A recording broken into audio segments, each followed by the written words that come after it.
All right, Rabbosai, we're back. Good morning. Let us begin. Beautiful daf ahead of us today. And what a schus to be able to learn the daf Yomi Yerushalayim Kimitzion Teitzei Torah Udvar Hashem Mi Yerushalayim. We know that Chazal teach us that the shefa of Torah, the energy of Torah, it comes down from Shamayim through Yerushalayim, and then it spreads out to the rest of the world from there. That's why, because you ever think about it, what do you mean Kimitzion Teitzei Torah Udvar Hashem Mi Yerushalayim? What do you mean? Why only Mitzion? Torah comes from everywhere. We learn Torah here, Baruch Hashem, every single day. Again, we're in Galus, we're in Baltimore, we learn Torah every day. What do you mean, Ki Mitzion Teitzei Torah?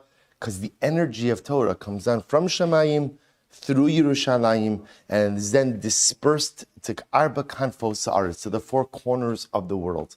And I will say the schus that we have, therefore, is every piece of Torah that we learn is really Torah Eretz Yisrael. Is really Torah's Yerushalayim, which is really an incredible piece. We only think that we're connected to Yerushalayim when we travel there, when we have the privilege to be able to set foot there. But the truth is, every single time a Jew learns Torah, by definition, I am connecting with Yerushalayim. And the fact that on this day we get to celebrate the reunification of Yerushalayim, we get to celebrate first of all, the Yad Hashem, the incredible divine providence that allowed Yerushalayim once again to be under Jewish control, the incredible Mesiras Nefesh, self-sacrifice, that allowed Yerushalayim to be under Jewish control. It's a Nes Nigla. That's why we say Halal, it's a Nes Nigla. It's an absolute, unequivocal miracle. And I will say there are miracles all around us every day, but there are some miracles that are wonderful for us as individuals and some miracles which forever change the trajectory of the Jewish people. And the truth is, the reunification of Yerushalayim was one of those that fits into the latter categories. A nes, a miracle that we know Baruch Hashem brings us a number of steps closer to Mashiach and Emir Hashem to the incredible Geula. So on this day, we thank HaKadosh Baruch Hu for giving us a beautiful Eretz Yisrael, a beautiful Yerushalayim. We thank HaKadosh Baruch Hu for the fact that every single time we are Zocha to learn Torah, we are Zocha to connect to the Torah of Tzion, to the Torah of Yerushalayim, and we hope that as we celebrate this great miracle on Yom Yerushalayim, that Emir Hashem HaKadosh Baruch Hu will see fit to bring the greatest miracle of Mashiach Imhira B'Yameinu. Amen. Let's say we thank our sponsors for this morning. Shir, we thank the Ehrenfeld Mishpacha for dedicating all the Shirman and Drushos this month in memory of Yona's grandfather, Yosef ben Shmuel Aaron, Benjamin and Elise Wall for dedicating the Shiurim this month in memory of Moshe Chaim ben Tzvi Hirsch. We hope that on the merit of our Talmud Torah, all of the Neshamas will have an Aliyah and the families in Acham. And with that, let us begin. The beautiful, beautiful daf ahead of us today. I want to thank Ruvain Venik for giving shir here at the shul yesterday. So I will say today's daf is Pei Gimel, 83. And we are picking up. We're going to pick up Emir Hashem, the last two words of Pei Beis Amud Beis, going on to Pei Gimel. Amar Rav. So Rav says as follows. So I will say, remember again, towards the end of yesterday's daf, we looped back into the topic of androgynous, right? And the status of androgynous. And I will say, I think we would all agree, one of the most shocking revelations, shocking Daf Yomi revelations, right, over the last couple of days is I've gone through my whole life thinking, well, not my whole life, for the last 7.5 years since we last did this Daf, right? But a good chunk of my life, right? Thinking about the fact that everyone agrees that androgynous is suffix zachar, suffix nekeva. And now we're suddenly being reintroduced to the idea that no, there is a school of thought who see androgynous as vadai zachar. And in fact, that view is really codified in our Mishnah, because the Mishnah itself seems to indicate that halacha l'maisa, an androgynous is the chatchila permitted to go and marry a woman. And v'haraya, if a man tries to marry an androgynous, that is an isadaraisa mishkav zachar. So ultimately, we see this brand new school of thought. So the Gemara goes weiter. Amarav, lessa lemasnisin mikamei b'raisa, top of Pei Gimel. So we'll say, listen to this. So comes along Rav, and Rav says the Mishnah is kind of set aside in the face of the Braisa. Now, I will say, just so we didn't do the Braisa yet, but what's the Mishnah? The Mishnah we're referring to over here is Rabbi Yossi. Rabbi Yossi's opinion, where he says that if an androgynous Kohen marries a Bas Yisrael, he entitles her to eat Truma.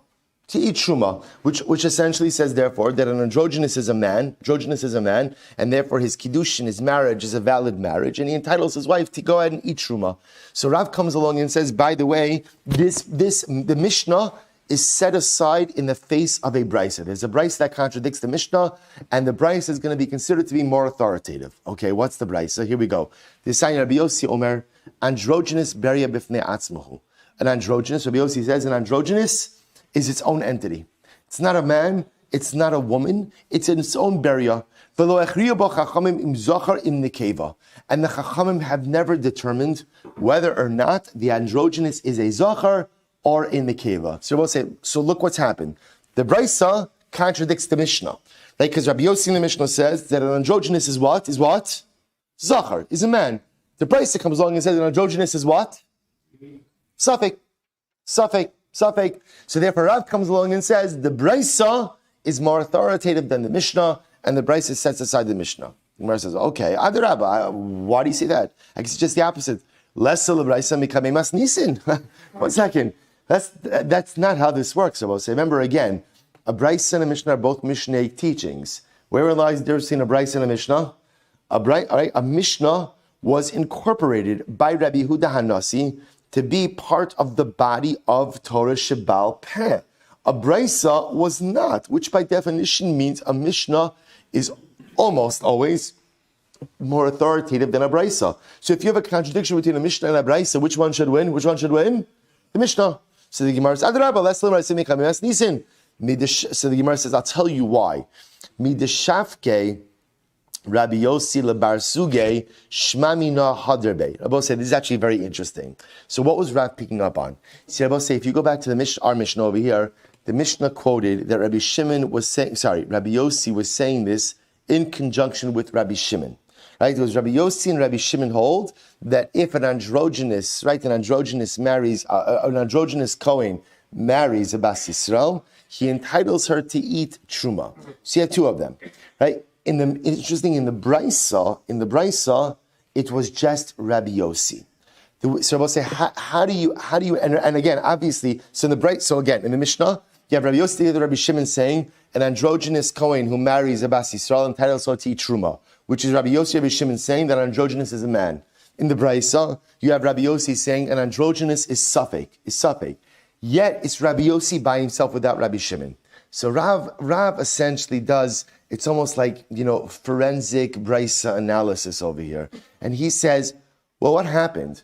Rabbi Yossi went out on his own. And the fact that he broke ranks with Rabbi Shimon indicates to us that ultimately, again, he's formulating a new position. So in Rav's view, the Mishnah represents Rabbi Yossi's old position, and the Brisa represents Rabbi Yossi's new position. And therefore, Rav says that the Brisa is going to carry more weight than the Mishnah. Shmuel says just the opposite. We'll say before we go on, a tremendous yashkach to Saeed for preparing the breakfast. Mamish always taking of time to I'm sorry? You know what? Eretz Yisrael nicknames be Yisurin, right? You can't, right? So Mamish, if this is our Yisurin, that there's no bagels, good, Baruch Hashem. All right, good. So the Gemara says, Shmuel says, Lessa lebraisa mikame masnisin. Shmuel says, on the other hand, that halacha lamaisa, the brisa, he just the opposite. Less lebraisa mikame masnisin, which means the Mishnah is more authoritative than the brisa. Right? The Mishnah is more authoritative to the brisa. To which the Gemara says, why? Adrabah, less lemasnisin mikame brisa, dehasham ina le the Shmuel dechayish liyechida. We'll say on the opposite, we should say that halacha lamaisa, the brisa should be more authoritative than the Mishnah. Why? We'll say because Shmuel is of the opinion that halacha lamaisa, whenever there is a das yochid who is machmir, who is more stringent, we always follow that das yochid. So Rabbi says, so therefore, again, remember, the brisa represents a greater chumrah, because calling the androgynous a safek, remember again, whenever you have safek, that means you have to go the chumrah in any particular scenario. To which the Gemara says, you're right, but hani mili kilo misakra masnisin. That's true, that ultimately Shmuel will heed a solitary opinion, a das yochid, when he's more machmir. But Rabbi say that's in a case where you don't have a brisa uprooting a Mishnah. Aval ki misakra masnisin lo chayish. But Rabbi say halacha lamaisa, when you have a brisa that contradicts a Mishnah, almost always the Mishnah is going to win out over the brisa. So Rabbi say again, I'll point out over here something very interesting. We know that we actually paskin like this brisa. But Rabosai, I want to point out, it's not because we're choosing the brisa over the Mishnah. It's because the Mishnah is reflecting a particular view that other Mishnayos don't. Rabosai, remember again, there is a reason why coming into this sugya, we assumed that everyone held that an androgynous is a suffix. Why was that our preconceived notion going into this sugya? Because I will say that's what we've seen in every single other sugya, including many Mishnayos. So right now the Gemara is kind of making this a machlokis or a stira between a brisa and the Mishnah. And what's more authoritative between a brisa and Mishnah? That's not the full picture. The full picture is you have many, many other Mishnayos that contradict our Mishnah over here and hold that an androgynous is not a zachar, or in a keva for that matter, androgynous is suffix. And I must say that is generally how we paskin in halacha, that androgynous is treated like suffix. So the Gemara goes right to Amri Be Rav Mishmei de Rav. So let's listen to this.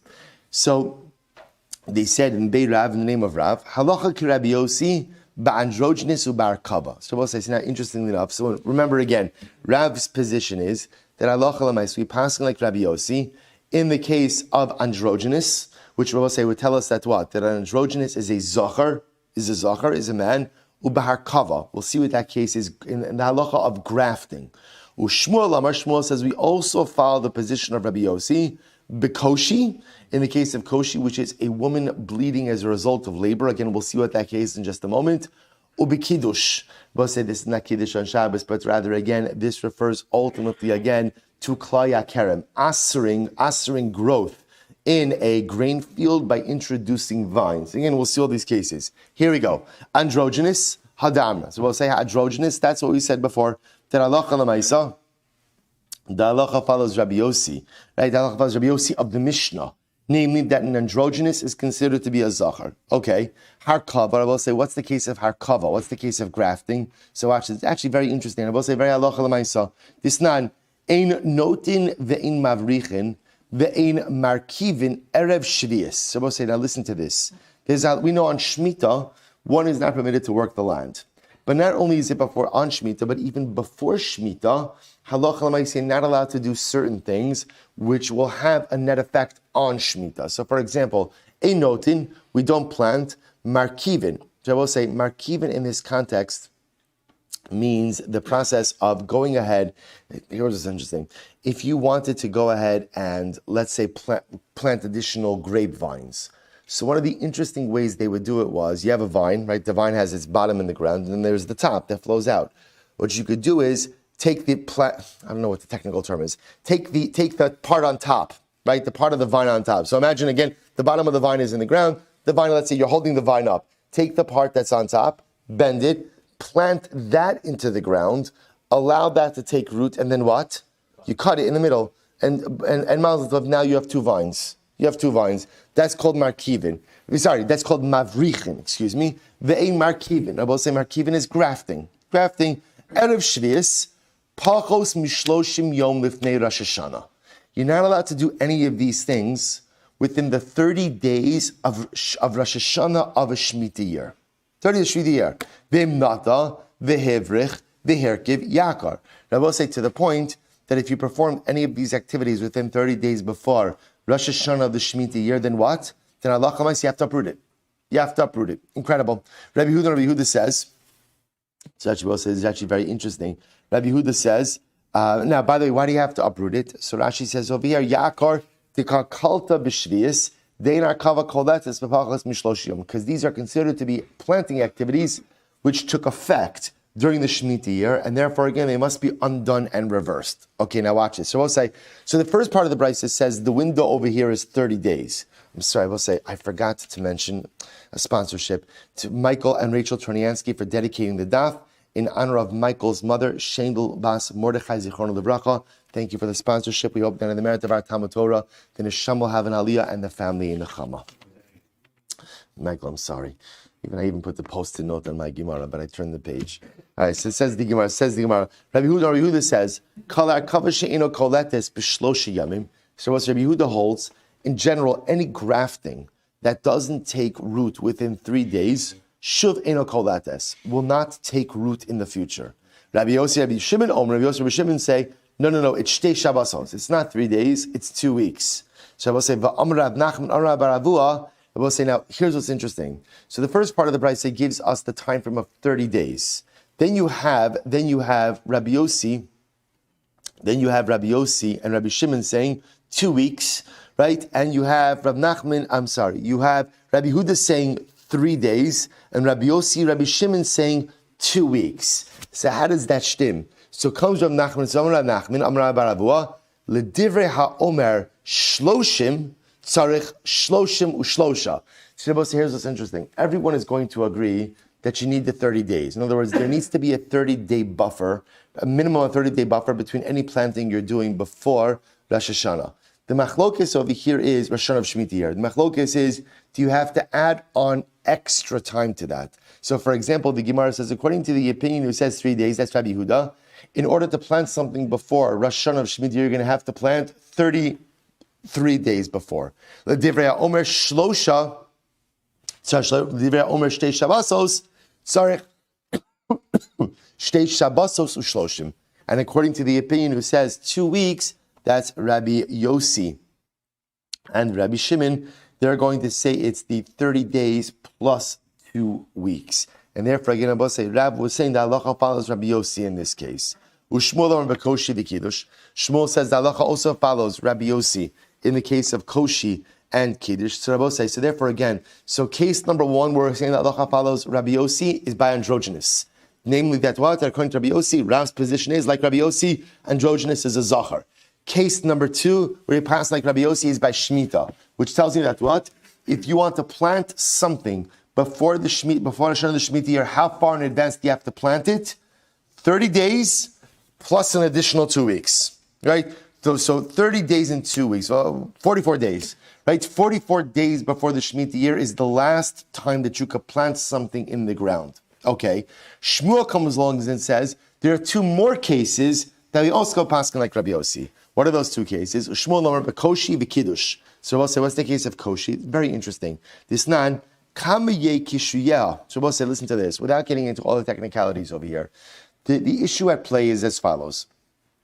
A woman, we know, could become in halacha, there's essentially like a 7-11 model, which is that for 7 days a woman is a nida, and then any bleeding after those 11 days technically makes her a zava. We know that if a woman bleeds consecutively for 3 days, she becomes a zava gedola, in which case, again, that she's going to require shiva nekim, 7 clean days, and a whole other process. The interesting part is as follows. Let's say a woman is pregnant, and ultimately, again, she begins to bleed at points in time during her pregnancy. So we'll say if bleeding is a result of labor, then ultimately that bleeding is dam leida, and it will not make her dam leida. Blood that a woman has from childbirth has a totally separate halacha, but she doesn't become a zava. So bleeding as a result, ultimately, of labor doesn't make her a zava. But bleeding that's not a result of labor can go ahead and make her a zava. So the Gemara deals with the following shaila, which is, how far before childbirth can you go ahead and attribute bleeding to labor? That's the shaila. And I will say it's a very important issue in halacha, because again, if it's labor blood, then ultimately, again, she doesn't become a zava. If it's not labor blood, she could become a zava. So the Gemara says, Kamiye kishu yaha. So ultimately, again, I will say kishu in this case, kishu means her labor. So how long before childbirth can we attribute her bleeding to labor bleeding? Meir says, O arba'im o chamishim yom. Wow. Meir says even 40 or 50 days before childbirth, we could attribute it to labor bleeding. Rabbi Yehuda says, Daya chadsha, a month. So which is interesting. So once she gets into the 9th month, we could attribute bleeding that she has in the 9th month to labor bleeding. Rabbi Shimon Omrim, Ein kishri yoser mishtei Shabbosos. No. Labor bleeding is only within the 2 weeks prior to birth. So by the way, it's also interesting that you see there's this Rabbi Yossi, Rabbi Shimon, right, partnership going through all of these brises as well. So therefore, again, Rav says, or Shmuel says, that the halacha follows Rabbi Yossi in this case as well. So namely, any bleeding within 2 weeks prior to childbirth ultimately will be called labor bleeding, will not make her into a zava. but any bleeding before that ultimately can make her into a zava. What's the case of kiddush? So we'll say, interesting. Last case, what's the case of kiddush? Now listen to this. Let me just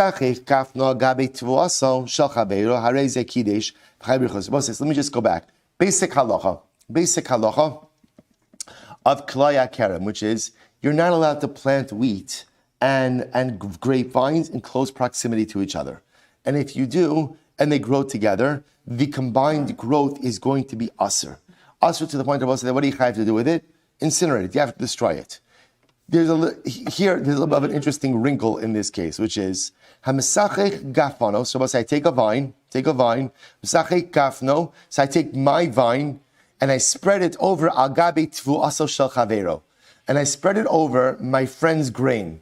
Now, he's probably not going to be my friend for too much longer, right? But lamaisa, right? I go ahead and so what's here the case over here? I take my vine, spread it over my friend's grain. So what's the halacha? Harei zekidesh.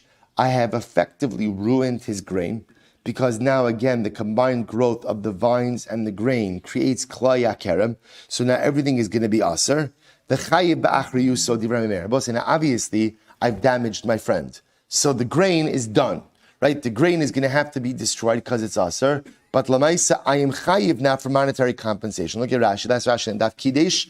Lashon pen dikdash aser tvas chavero v'chayiv l'shalim. So we'll say that's the halacha. I've ruined the grain of my friend, and I'm chayiv to go ahead and pay for it.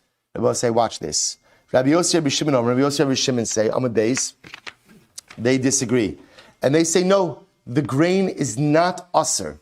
So we'll say, I take my vine, spread it over my friend Reuven's grain. So the first opinion of Rabbi Meir says the growth is now also. You've essentially destroyed your friend's field. Now halacha you have to compensate him. Rabbi Yossi, Rabbi Shimon say no, the grain is not aser. The grain is not aser. I spread my vines over Reuven's grain. How could it not be aser? I will say, get ready for this. Pei Gimel of days. Ein adam oser davar she'eno shalo. I will say a person can't aser something that does not belong to them. So again, the halacha of klaya kerem says, if I take my grain and I take my wheat, my vines, I could create a forbidden result. But lamaisa, I have no ability to forbid something that does not belong to them. So we have this principle throughout halacha. I'll give you a simple example. I get into a fight with someone, and so I will say, let's say again, I'm really angry at him. And you know what? This guy, call him Reuven, he just bought himself a beautiful brand new car. And I know how I'm going to get him. I'll go over to the car and I say, I hereby worship this car as avodah zara. We'll say, it sounds crazy, but sometimes people really do terrible things, right? Because they're angry at other people. Right? Now, we'll say, what's my chap? What's my chap? Avodah zara is what? Aser bana. Aser bana. So I'm going to show him. I go to the driveway, prostrations, right? Sprinkling, I'm doing alazachin, right? Everything, right? I'm shechting karbanos on the hood, right? Everything, right? I'm going to show this guy, I'm mamish worshiping his car as avodah zara. I will say, so Reuven comes out, and right? We'll say, what's the halacha? It doesn't work. It doesn't. In other words, I'm chayif worshiping avodah zara, but lemaisa, I can't transform someone else's object into avodah zara, right? Why? Ein adam oser davar she'eno shalo. You can't ask, which I will say makes sense. Otherwise, can you imagine? Can you imagine what would happen if people had the ability to ask? Now I want to be clear. There are cases where you could ask for things that belong to other people. We'll say, remember, for example, if I walk into your house, I go over to your chicken soup and I pour in a gallon of milk. Right? No. We'll say, so there's a difference sometimes when it comes to status versus mitzias. Right? So status, I can't change the status of someone else's object. If I introduce milk into your chicken soup, there's milk in your chicken soup. Whether I had the right to do it, not the right to do it, the mice says there. But again, in a general sense, when it comes to status changes, you can't ask for something that doesn't belong to you. Now, I'll tell you, there's an incredible Musar Haskell in this as well. I will say, the sometimes in life, I quoted this last night. We had a Daf Yomi on the other side of town. I quoted this last night. Rav Kook says that the job of a person is to try to be a Baal Tshuva. Don't try to be a Tzaddik Gomer. just be a Baal Tshuva. Right? Don't try to be righteous, just try to be a Baal Tshuva. So I'll say, so it's interesting that sometimes in life we think, how could I become a Baal Tshuva? How could I become a Baal Tshuva? Look at all the terrible things I've done in life. Right? I've made so many mistakes, so many wrong turns. I've messed up and botched up so many things. How could I be a Baal Tshuva? And I will say the answer is in this Gemara. You wouldn't think it, but the answer is right here. Yevamos Pei Gimel Amud Beis. I will say, what's the answer? What's the opening statement of Tanya? The Baal Tanya writes that every single person has a neshama, right? And the neshama, the soul, is a chilek eloka mima'al mamish. The neshama is a piece of Hashem. It's a piece of Hashem. And the Ribono Shel Olam retains ownership over that neshama. He entrusts it to us. What do we say this morning when we woke up? Birchas HaTorah. Elokai, neshama shenasata bi tahorahi. Hashem, you've given me a neshama. The neshama is not mine. It's on loan. It's a piece. It's a chilek. It's a piece of HaKadosh Baruch Hu that He gives to me. Rabbi say, listen to this. Do you want to know why tshuva is possible? Because no matter how much I mess up in life, here it is. Ein Adam oser davar she'eno shalo. You can't mess up something that doesn't belong to you. You cannot go ahead and compromise something that doesn't belong to you. This is why, no matter how badly I mess up in life, tshuva is always possible.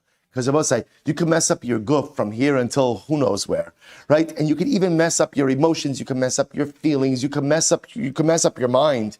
But the one thing you can't tarnish, the one thing you cannot compromise is your neshama, for one simple reason. It belongs to the Ribono Shel Olam. And ein adam oser davar she'eno shalo. And I will say, halacha l'maaseh, that's why tshuva is possible, that's why change is possible, that's why second, third, and 5,000 chances are possible, because I will say, at the end of the day, there's always that piece of me that remains unsullied, uncompromised, absolutely pure, because at the end of the day, it's not mine.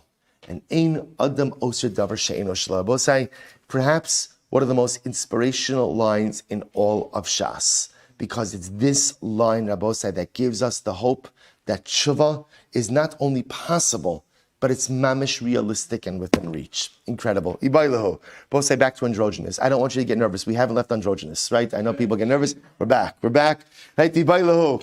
Androgynous, Mali Amr Shmuel. Both say, what did Shmuel say in the case of androgynous? How did he pass him about androgynous? So both say, so therefore that's the list now of all cases in which he passed him like Rabbi Yossi. So what did Shmuel say when it came to androgynous? Tashma Amr Shmuel Ravanan Lessa Lebraisa Mikame Masnisin. What Shmuel said before. Shmuel, remember again, we had a machlokes, right? Rabbi Yossi in the Mishnah said that androgynous is a zachar.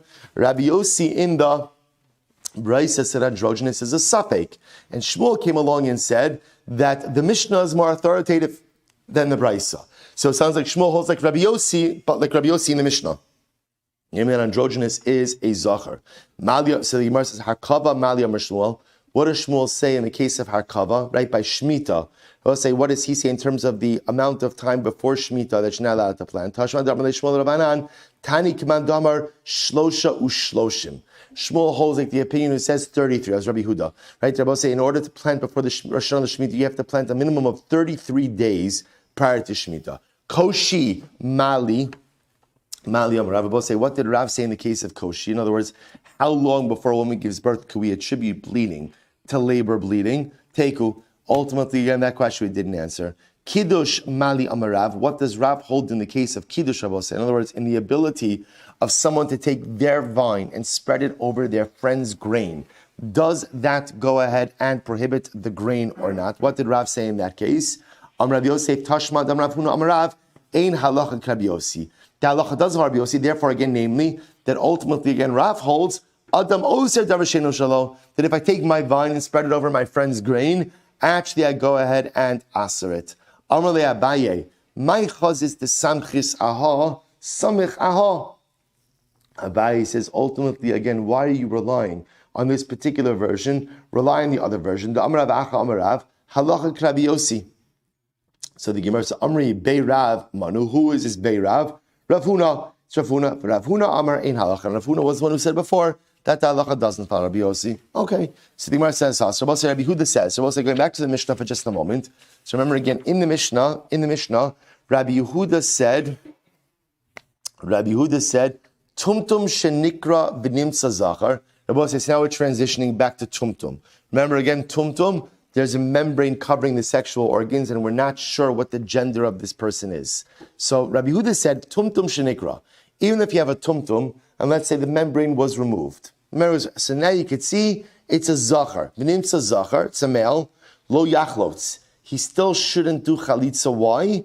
Mipnei shehu kisris. So I'll say this is actually very interesting. Rabbi Yehuda says that halacha l'maisa, a tumtum, even if it turns out that he's a man, is going to be a sris, right? He's going to be sterile. And therefore, halacha l'maisa, there is no din of yibum / chalitza. Okay, so it says the Gemara, let's analyze. It says the Gemara, Rabbi Yehuda tumtum, Rabbi Ami. So listen to this. Rabbi Ami says, really? That a tumtum is always a sris, but my avili Rabbi Yehuda, the tumtum debiri, the asvua abe kurse, the ikra, the olid sheva benin. Listen to this. Rabbi Ami says, Rabbi Yehuda, what are you going to do with the tumtum of Biri? Biri was a place, right? There's the famous story of the tumtum of Biri. And what happened with him? They gave him surgery. The osi abe kurse, they put him on the surgical table, right? They put him there. They opened up the membrane. They found that he was a zachar. And Baruch Hashem, he had 7 kids. Rabbi Yehuda, what do you say to that? To which Rabbi Yehuda says, Amalei, Chazar al Banav. It's called 24. What is it? 24 and me? 24 and what's the genealogy test, right? Right? What was it? 23 and me. Good. Let's say, so Rabbi Yehuda says, you better check the ichos. That's what I say to that, right? I don't really want to get into this too much, but those kids are not his. Those kids are not his. Okay. Amalei Chazar al Banav. Me'ayin him. You probably should investigate where the kids are actually from. Tanya Rabbi Yehuda Omer, Tumtum lo yachlotz, Shema yikra v'nimtza sris chama. So we'll say, listen to this. Rabbi Yehuda says, a tumtum shenatu chalitza. Why? Shema yikra, because perhaps the membrane will be opened. V'nimtza sris chama. And it turns out that it'll turn out that he's a sris chama, and therefore, to which the Gemara says, and therefore, again, say Allah says no chalitza. So atu called the mikra zachar havi. I don't understand. At the end of the day, is every single okay, we'll do Rashi afterwards. The Gemara says, atu called the mikra zachar havi. I will say, it sounds like over here that we take it for granted that if you open up the membrane, you're going to find that he's a zachar. Is every single tumtum become a zachar? The Gemara says, no, this is what it means to say. Shema yikra v'nimtzaz in a keva. So we'll say the reason we don't want a tumtum doing chalitza is as follows. Number one, because first of all, a tumtum might be in a keva. Right? That's the one. Remember again, as opposed to the androgynous, who has both sets of sexual organs. And therefore, again, at least according to most opinions, we're not sure what to do with this. The tumtum is a specific gender. We just don't know what the gender of the tumtum is. So the Gemara is bothered by, because it sounds like Rabbi Yehuda is saying, a tumtum shouldn't do chalitza, because maybe the membrane will be opened, he'll be a sris. So that makes it sound like every single tumtum is a zachar. To which the Gemara says, no, what does it mean to say? Shema yikra, b'nimtza nekeva. So we'll say issue number one is that maybe the reason we don't want the tumtum doing chalitza is because maybe number one, what's going to happen? You're going to open up the membrane and it's going to be a woman. It's going to be a woman. In which case, ultimately, there is no chalitza. There's no chalitza. That's number one. Number two, vafilu nimsa zachar, even if it turns out that it's a man, shema yimsa sris chama. Ultimately, perhaps it'll be a sris chama. And therefore, it'll be asr. I will say, by the way, I just want to point out, hopefully tomorrow we'll have time to do this, but remember again, even this discussion of sris chama, sris ada. Remember again, sris chama means a person who was born like this. Sris ada means a person who became like this through an injury. There's a whole machlokes, again, which of those falls into the category of prush shafcha p'tzuadaka. We'll come back to that. So my I will say, what's the nafkamina between these two opinions? Interestingly enough, Amarava lifsal b'makom achin. So I will say, nafkamina number one is, if this tumtum did chalitza, ultimately again the impact on the other brothers, v'lachlos shelo b'makom achin ikabenei, or to do chalitza where there are no other brothers. Rabbi say, take a look at Rashi for just a moment. Lifsal b'makom achin, Rashi says, im yesh achin shleimim imo v'chalatz lativno. So Rabbi say, here's the case. Reuven dies, he leaves behind three brothers, or right, 3 siblings. Ruvain, Shimon, and Tumtum. Ruvain, Shimon, and Tumtum. So we'll say, now watch this. So Reuben and Shimon, bona fide males. So the Gemara says, now what happens? Reuben dies, left behind a widow, and now Tumtum does chalitza.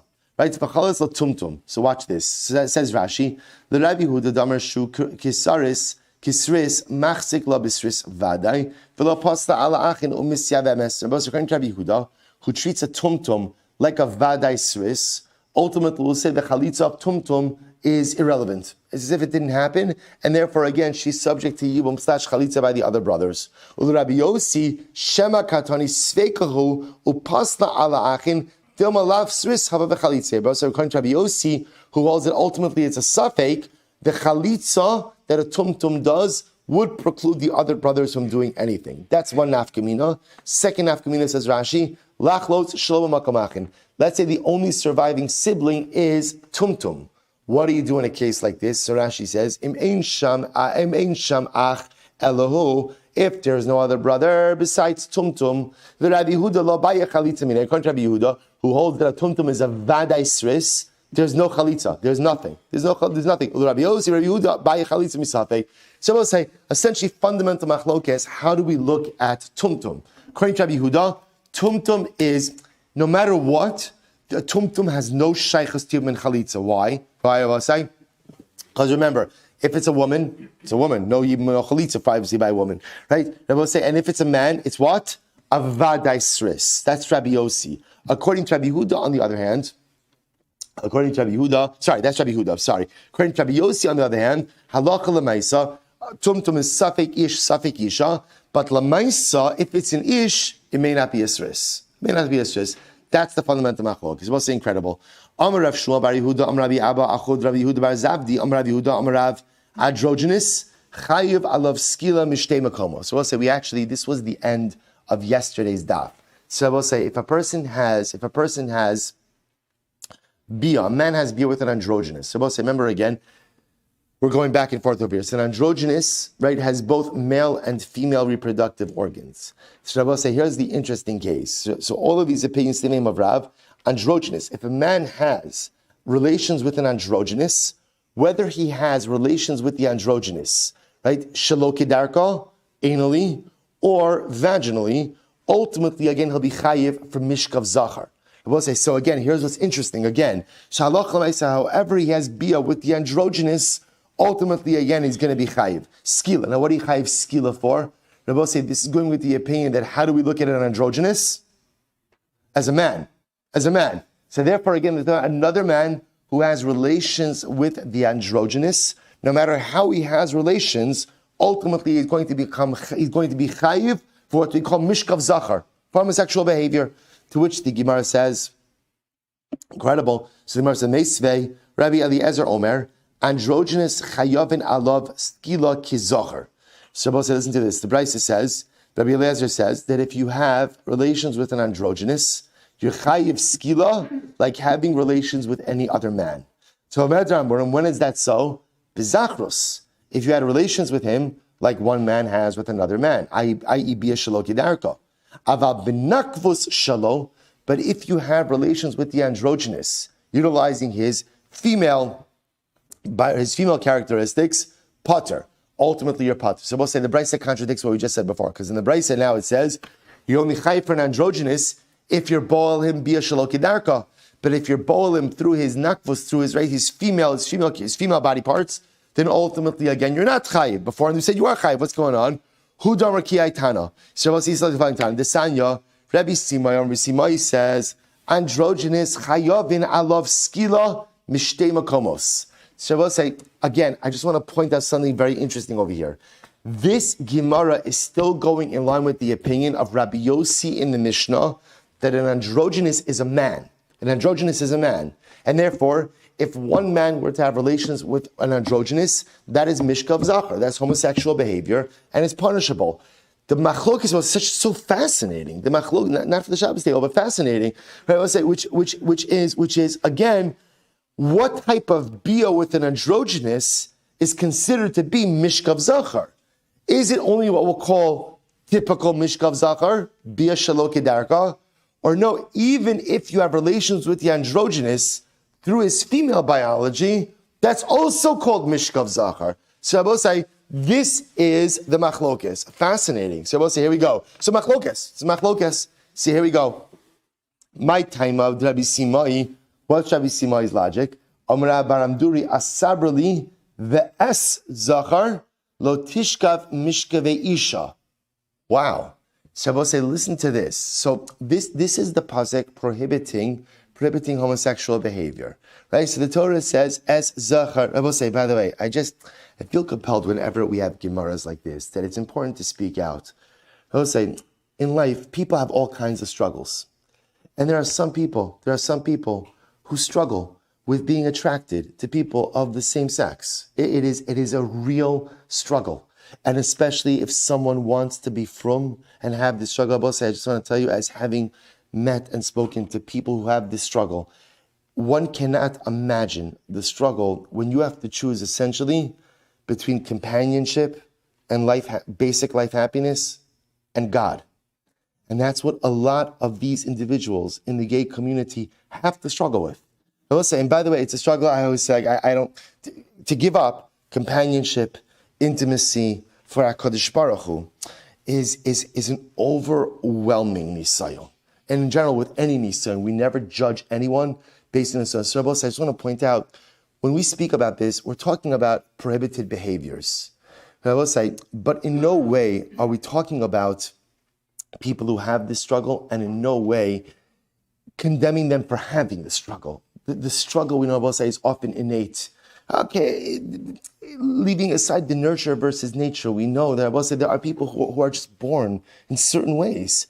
And it's so important, again, the same way that if someone is a Machal Shabbos, again, we don't stand the judgment. Someone has this struggle. I will say it's a challenge in our community that we have not adequately addressed in terms of how the behavior is the behavior. And I will say you have to be clear and unequivocal that to engage in certain practices is unequivocally asur. I will say, and again, I point out, just like eating tarfus is unequivocally asur, right? Being Machal Shabbos is unequivocally asur. Wearing shatnez is unequivocally asur. Homosexual behavior is unequivocally asur. There's no equivocation about that. It's asur. So I will say, but like everything in life, there's the behavior and then there's the person. There's the behavior and then there's the person. And again, I will say, we all engage in behaviors that we should not be engaging in. But yet we hope that HaKadosh Baruch Hu and others see the whole person. Let's say it's just important. I think that sometimes, we talk about this and we talk about it like so flippantly. We're having a halachic discussion over here, not an emotional discussion, not even a discussion about people. But again, it's always important to understand the sensitivity and to understand the struggle. So in any event, the Gemara says it's fascinating. So the Gemara says, in a halachic sense, Ves Zachar Lo Tishkav Mishkav Isha. I will say, so this is fascinating. So here's the pasuk that answers Mishkav Zachar. Right, the pasuk is asking Mishkav Zachar of a man having to another man, and how does it convey it? It conveys it as Zachar lo tishkav mishkave isha. You should not sleep with another man like the ways in which a person sleeps with a woman. So I will say, so listen to this. So I will say, it sounds like that there are two ways to perform Mishkav Zachar. Right? So I will say, you understand the diak over here? You shouldn't have relations with a man in the like mishkave. The way it almost sounds like there's two types of relations that one could have in the context of Mishkav Zachar. I will say, how could one have two different types of relations in the context of Mishkav Zachar? Eizehu Zachar sheyesh bo shnei mishkavos. I will say, who is a male? What is the type of man with whom you could have two different types of acts of relations with? Incredible. Have omer ze androgynous. Fascinating. This refers to androgynous. Because I will say, if a man has relations with an androgynous, he can either have relations with him via shaloki darka, or ultimately again with the female biology. So I will say, so that's a raya. Ultimately, that if a man is boel, an androgynous, whether he's at boel the androgynous mitzad zichrus or mitzad nikvus, ultimately he's asur. What do the Rabbanan do with this? Rabbanan afagav the ispe shnei mishkavos es zachar ksiv. The Rabbanan say, you're right, even though there are two different types of relations, at the end of the day, the pasuk says, Es Zachar, which indicates us, Rabbi said, that by Mishkav Zachar, by homosexual behavior, the Isra is only with Bia Shalo Kedarka. And therefore, again, according to the Rabbanon, if a man were to have relations with the androgynous through her nikvus, right, through its nikvus, through its female characteristics, that would not be an Isra Mishkeve Isha. The Rabbanon, Zachar Greda Minalahu. I will say, ultimately, again, where did Rabbanon learn just the basic Isser? Ultimately, again, of Mishkav Zachar, right? Just one man with another man. Me'isha. So the Gemara says, actually, we'll say, if you look at the Bach says over here, Rabbanon in Osbeis, Rabbanon Zachar Greda Minale, Me Ve'es Isha, Shalok, Me Ve'es Isha, that's from the extra Ve'es. Bisha Shalok Kedarka Minale. I will say, how do we know that by Bia Shalok Kedarka ultimately is a valid form of Bia by an Isha? Ultimately, again, Me Ve'isha. We'll say we learn it out from the elongated form of the word of Ve'isha. All right, we'll stop over here for today. We'll pick up with, actually, no, we have another few moments. Let's just go another few moments. Amar Rav Shizmi, Amar Rav Chisda. Lo lekal Amar Rabbi Lazar. Let me actually just begin this. Once you start androgynous, it's hard to stop, right? So I'll say, so ultimately, again, so we'll say, I'm sorry? I got every two. Oh, it's tomorrow at the end of the, oh, wow. Beautiful. Okay, got it. So says the Gemara, Amar Rabbi Lazar. So the Gemara says as follows: Amar Rav Shizi, Amar Rav Chisda, Lo lekol Amar Rabbi Eliezer, androgynous zachar ma'al yehu. So we'll say it's very interesting. So we'll say we've now been introduced to this idea, this school of thought that says that androgynous is a zachar. So we'll say the Gemara just wants to point out, according to those opinions who hold that androgynous is a zachar, they don't hold that way for all things. So an interesting example where androgynous is not treated like a zachar. Why? Shim'ata Omer came. Listen to this. B'mukdashin yakdish. Now, I'll say, if that was true, that ultimately androgynous is always considered to be a zachar, then if you were to be makdish, if you were to consecrate an androgynous animal, then it should work. Yet, Rabbi say, we see that that's not the case. Watch this. We know that androgynous animal is not kaddish. Here we go to Tan Rabbanan. We learned, Rabbi say, the following: Hanirva. A nirva is an animal that was sodomized. Or muktzah, an animal that was set aside for avodah zarah, va'nebat, or an animal worshipped for avodah zarah, va'esnan, or an animal ultimately again that was given to a zona, a harlot as payment for her services, umechir, or an animal that was exchanged for a dog, vitumtum, or a tumtum animal, va'androgynous, or an androgynous animal, mitamin begadim abeis habliya. Ultimately, you're going to say halacha l'maisa in all of these cases. If they were not shechted properly, and it's an avela, right? An avela, if you eat it, the moment that you begin to consume it, once it's in your throat, it has the ability to convey tumah. The Gemara says, Rabbi Eliezer Omer tumtum va'androgynous ein mitamin begadim abeis habliya. So Rabbi Eliezer says, no, it's not true. Tumtum and androgynous do not convey tumah.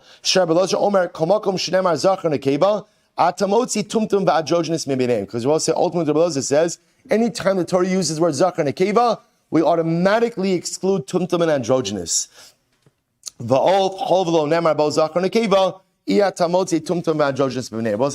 The exception will be oath, because oath ultimately, again, there's no mention of tumtum and androgynous, and therefore halacha l'maisa will apply. So I'll say the point over here is you see that halacha l'maisa, just because you hold that tumtum and androgynous ultimately, again, is a zachar, let's say for our purposes over here, does not automatically mean that in every case tumtum and androgynous will be treated as zachar v'haraya. When it comes to consecration of animals, you cannot be makdish. Here it's being framed in the laws of tumah. So I didn't do this sugya justice, but again, halacha l'maisa, again, if you were to consume an invalid consecrated item or a nevela for that matter, once it's in your throat, it conveys tumah to your body and to your clothing.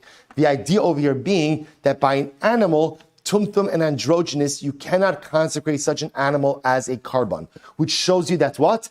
That halacha l'maisa, it's not considered to be a zachar. So even if you hold tumtum and androgynous as a zachar, let's say by a human being, it wouldn't necessarily translate to all cases of tumtum and androgynous. All right, so we'll say now, we'll really have to stop. I'm sorry, you'll have to bring 2 volumes tomorrow.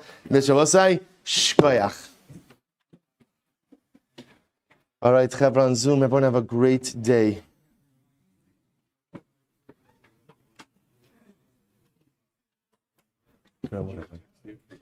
Yes, yes, I'm sorry. I know I didn't give it to you last week. I'll send it to you this morning.